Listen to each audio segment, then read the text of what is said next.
திரு. புஷ்பா தங்கதுரை எழுதிய காதல் அல்ல காதலி கிரைம் நாவல். இதனுடைய முதல் பகுதி லிங்க் இந்த வீடியோ டிஸ்கிரிப்ஷன்ல இருக்கு. அதையும் கேட்டுக்கோங்க. இப்ப அடுத்த பகுதி கேட்கலாமா? பகுதி 2, அத்தியாயம் 3. லிங்க் வெளியே வந்தான். கமிஷனர் ஆபீஸ் பக்கத்தில் தான் இருந்தது. ஸ்கூட்டரை உதைத்தான். உரிமிக்கொண்டு கிளம்பினான். ஸ்கூட்டர் சாலைக்கு வந்ததும் சட்டென திரும்பியது. அந்த பல்மாடி விழுந்த இடத்திற்கு ஸ்கூட்டரை அவன் திருப்பி இருந்தான். 10வது நிமிடத்தில் அங்கே இருந்தான். அவனுக்கு மனதில் அடங்காத ஆவல். அவனும் ஏதாவது செய்து சிங்கை அதிசயிக்க வைக்க வேண்டும். தவிர சிங் எப்போதும் சொல்லுவார், லிங்க், நான் சொல்லிதான் எப்பவும் ஏதாவது செய்யணும்னு நினைக்காத, நீயா சிலவற்றை கண்டுபிடிக்கலாம். அந்த பேச்சில் உந்தப்பட்டுதான் அவன் பல்மாடி கட்டிட பகுதிக்கு போனான். இடிபாடுகளை இன்னும் எடுத்துக் கொண்டிருந்தார்கள். ஏற்கனவே சேகரித்த பல பொருள்களை போலீஸ் சிப்பந்திகள் பத்திரமாக வைத்திருந்தார்கள். பல பொருட்கள் எரிந்தும் தீய்ந்தும் காணப்பட்டன. அவற்றை பார்த்துவிட்டு இடிபாடுகளிடையே காலை வைத்து வெளியே வந்தான். அப்போது சுற்றுவர கூட்டங்கள் இருக்கவில்லை.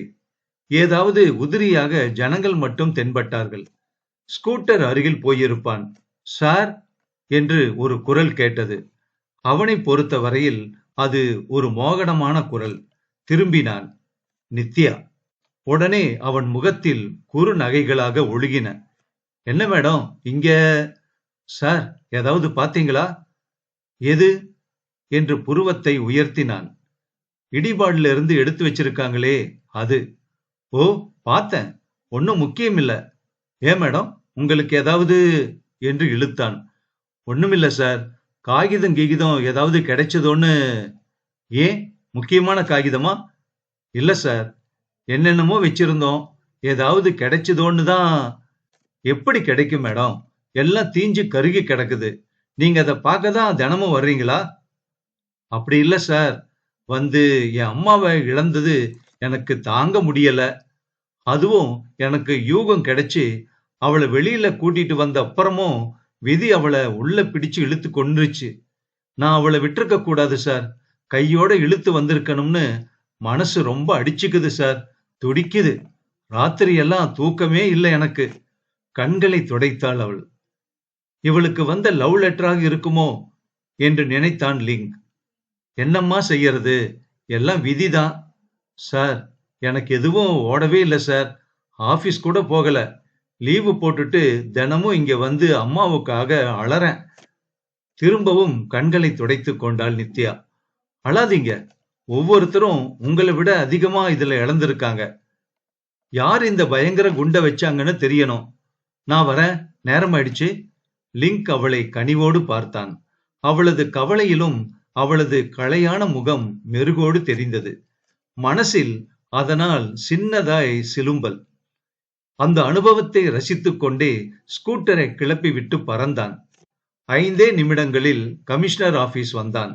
உள்ளே கம்ப்யூட்டர் பகுதிக்கு சென்று ஃபேக்ஸ் செய்ய ஒரு கடிதத்தை நீட்டினான். தெற்கு பிராந்திய ஐஜிக்கு அது பறந்தது.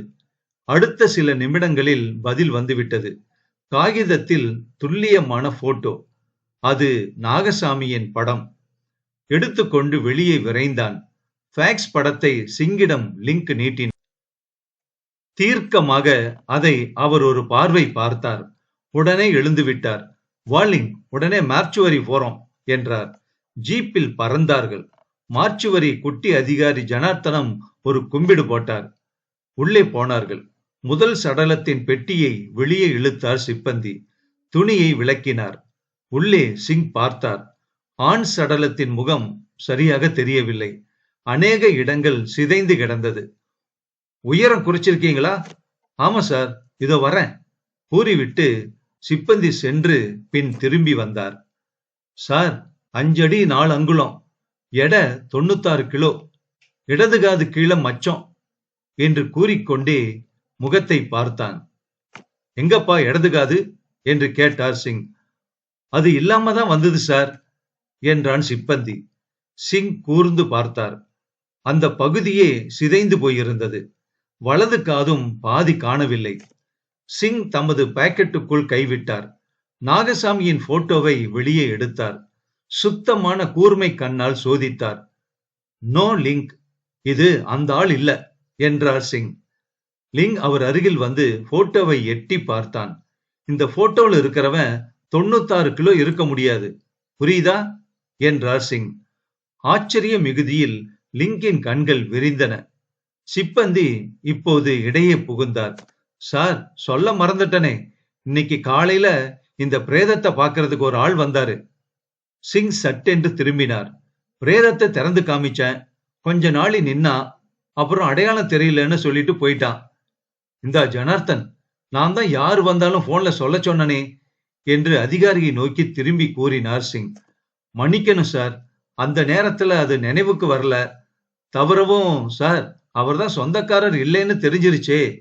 மீண்டும் சிங்கின் பருத்த கை அவரது பேண்ட் பாக்கெட்டுக்குள் சென்றது. அடுத்த வினாடி அந்த போட்டோ வெளியே வந்தது. மிஸ்டர் என்றார் சிங். காலையில வந்த ஆள் இவர்தானா என்று கேட்டார். ஜனார்த்தனம் துள்ளாத குறை. ஆமா சார், ஆமா என்றார் அழுத்தமாக. சிங்கின் முகத்தில் ஒரு புன்னகை மெலிசாக உட்கார்ந்தது. லிங்க் புரியுதா என்று கேட்டார். லிங்க் மனசில் எங்கேயோ போயிருந்தான். திடுக்கிட்டு தன் நிலைக்கு வந்தான். புரியுதா இல்லையா? இன்னும் லிங்கிற்கு புரியவில்லை. விழித்தான். இந்த பாரப்பா, விபத்து நடந்த அன்னைக்கு நாகசாமி கட்டடத்தை வெளியே இருந்திருக்கான். கட்டடம் விழுந்தாச்சு, பல பேர் செத்தாச்சு. இதுல 2 பேர் தெரியாம போயாச்சு. ஓ, புரியுது சார். அந்த பிரேதத்தை நாகசாமின்னு போலீஸ் அடையாளம் சொல்லிக்குமான்னு பார்க்க வந்திருக்கான், அப்படிதானே சார்? ஆமா என்றார் சிங். அடுத்த சடலத்தையும் பார்த்தார்கள். அது முழு உருவமாக இல்லை. இருக்கிற உறுப்புகளை கூட அடையாளம் கண்டுபிடிக்க ஊனக்கண்ணால் முடியாது. சிப்பந்தியிடம் விடைபெற்று கிளம்பினார்கள். அத்தியாயம் 4. ஆபீஸில் அமர்ந்து ஒரு கப் காஃபி அருந்தியதும் லிங், இந்த நாகசாமி போட்டோவை காப்பி எடுத்து எல்லா போலீஸ் நிலையத்துக்கும் அனுப்பு. ஆளை பார்த்தா பிடிக்க சொல்லு. Yes sir. அவனை நான் இங்க தேடலாமா சார்? தேடலாம் லிங்க். அதுக்கு முன்னாடி இன்னும் சில வேலைங்க இருக்கு. இந்த கட்டடத்துல இன்னும் 2 பேர் தனியா இருந்திருக்காங்க. ஆள் யமகாதகர் என்று நினைத்தான் லிங். அவனுக்கு அந்த விஷயம் தோன்றவில்லையே. மார்கபந்துன்னு ஒருத்தன், அவன் 3வது தளத்துல தனி பிளாட்ல இருந்திருக்கான். Yes sir.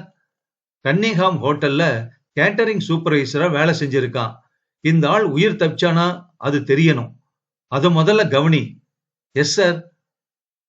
அடுத்தது சந்திரமதின்னு ஒரு பொண்ணு, 38 வயசு, 2வது தளத்துல பிளாட்ல தனியா இருந்திருக்காங்க. என்எஸ்கே ஸ்கூல்ல மியூசிக் டீச்சரா இருந்திருக்காங்க. அவங்க உயிரோடு இருக்காங்களா அதையும் பார்க்கணும். இல்ல சார், அவங்க இறந்தாச்சு. சடலத்தை சொந்தக்காரங்க அடையாளம் காட்டிட்டாங்க. ஓ அப்படியா என்று யோசனையில் சிங் ஆழ்ந்தார். அப்புறம் லிங்க், இன்னொரு விஷயம் நீ நாசுக்கா விசாரிக்கணும். Yes sir. இங்க எத்தனையோ பேர் இறந்துட்டாங்க.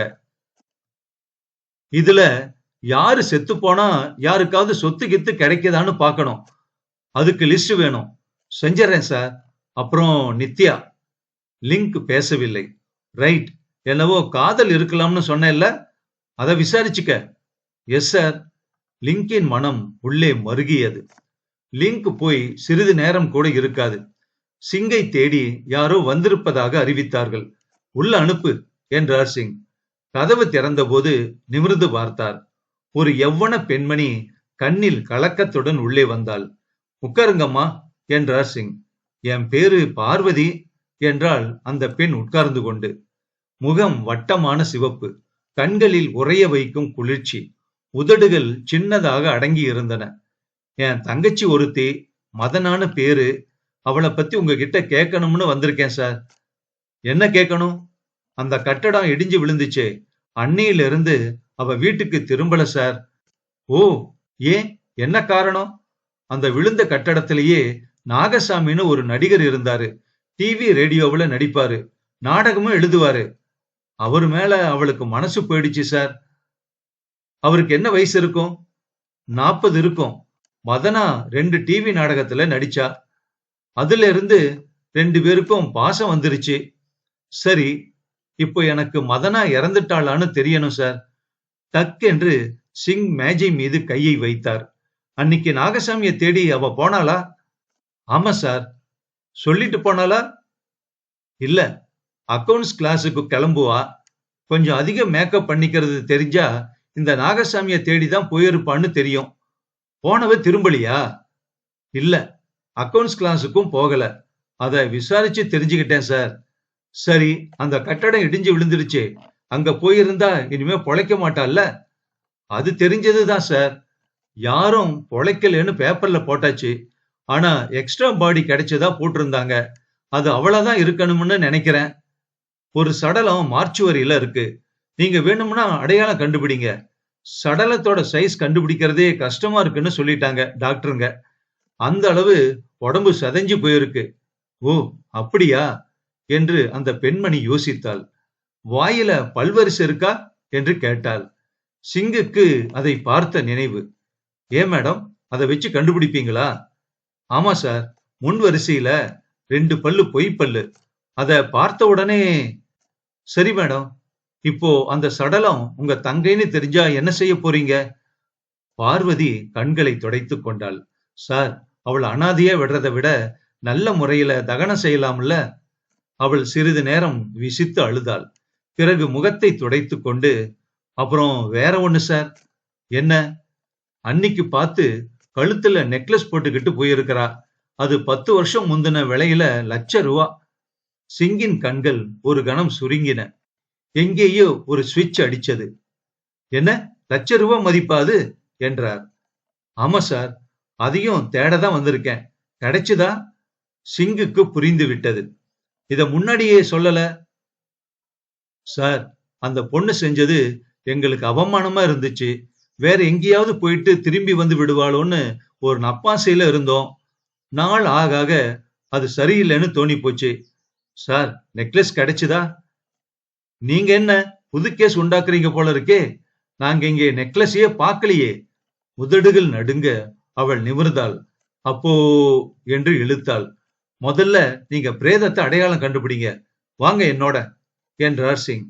திரும்பவும் மார்ச்சுவரிக்கு சிங் இவ்வளவு சீக்கிரம் வருவார் என்பது தெரியாது. ஜனார்த்தனம் அவருக்காக அந்த 2ஆம் சடலத்தை இழுத்து கொடுத்தார். பார்வதி சிறிது நேரம் கண்களை மூடினாள். பிறகு கண்களை திறந்து 2வது முறை பார்த்தபோது பிரேதத்தின் முகம் பூராவும் சிதைந்து கிடப்பதையும் பற்களின் முன் வரிசை மட்டும் வெளியில் தெரிவதையும் பார்த்தாள். பாருமா, சரியா பாரு, முன் வரிசை பல்ல பாருங்க பார்த்தாள். கண்ண மூடாதீங்க, நல்லா பாருங்க பார்த்தாள். ஆமா சார், அவதான். சிப்பந்தி உடனே டிராயரை மூடினான். வெளியே அவளை நடத்தி அழைத்து வருவது கஷ்டமாகிவிட்டது. வாசல் முகப்புக்கு வந்ததும் மேடம் என்று அழைத்தார் சிங். இன்னும் அவள் அழுகை அடங்கவில்லை. உங்க தங்கை பல் விஷயமா டாக்டர் கிட்ட போனாலா? ஆமா சார், போயிருக்கா. அவரோட விலாசம் தர முடியுமில்ல? முடியும். கேஸ் ஒரு மாதிரி புரியுது சார் என்றான் லிங்க். அப்போது சிங் கண்ணாடி குமிழை சுற்றி கொண்டே வெறுமையாய் பார்த்தார். அந்த பெண் மதனாவை தன் பிளாட்டுக்கு நாகசாமி வர சொல்லி இருக்கான் சார். வந்ததும் நெக்லஸ கலற்றி வாங்கிட்டு வெளியில அவன் போயிட்டான். அதுக்கப்புறம் குண்டு வெடிச்சிருக்கு சார். அவ இறந்து போயிட்டா. குண்ட யாரு வெடிச்சா? அவன்தான் சார். ஏதோ வழி பண்ணி அதை வெடிச்சிருக்கணும். அது மூலமா நெக்லஸ் அவனுக்கு சொந்தமா இருக்கணும். என் தியரி எப்படி சார்? சிங் மெலிதாக புன்னகை விடுத்தார். இதுவும் நடக்கக்கூடியதுதான். ₹2 கொலை செய்த ஆட்கள் உண்டு.